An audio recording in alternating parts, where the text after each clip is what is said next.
Could you talk about what constitutes trauma? Well, we talked a little bit about the trauma of birth coming into the density of Earth, and possibly our parents actually didn't want us, or they thought about having an abortion because for whatever reason, they were young and they didn't have money, or there's a lot of situations where that can happen. But we're still aware of that as spiritual beings. We have waited a long time for our turn at taking a crack at this earth incarnation to allow us to heal very quickly. And we came from a dimension where we were surrounded by unconditional love and nobody would ever hurt anybody. That's unheard of. And then we came here into this very dense atmosphere where our parents, we were born and our parents just turned their back, or even just a wound can be our mother was given medication during our birth and didn't bond with us right when we were born, or maybe we had to be whisked away for our lungs to be cleared out, or for whatever reason. Those are traumas that are buried. People may not believe that those kinds of traumas are a big deal, but they show up in dreams as a big deal, and they show up in life as a big deal. And once they are cleared, people feel incredibly different, noticeably different. Of course, other traumas are a little more obvious.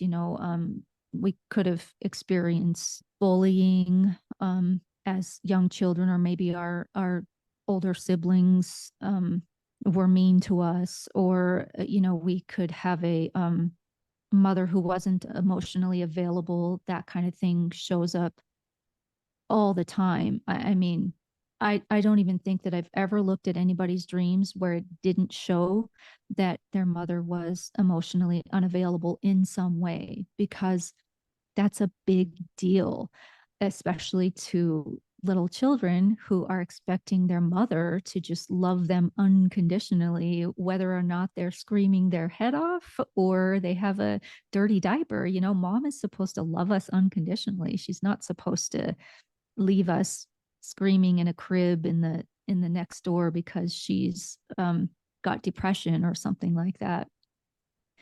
And we tend to logically think about these things. We say, well, yeah, I understand depression, and yeah, I don't blame my mom for being that way, or I don't blame my dad for leaving because he was unhappy or whatever. Mhm. Just because we're able to create logic around our wounds, it doesn't allow us to heal from that. All Mhm. it does is, like you said, create a thought about it, but it doesn't do anything to move that. Same thing with talking through things.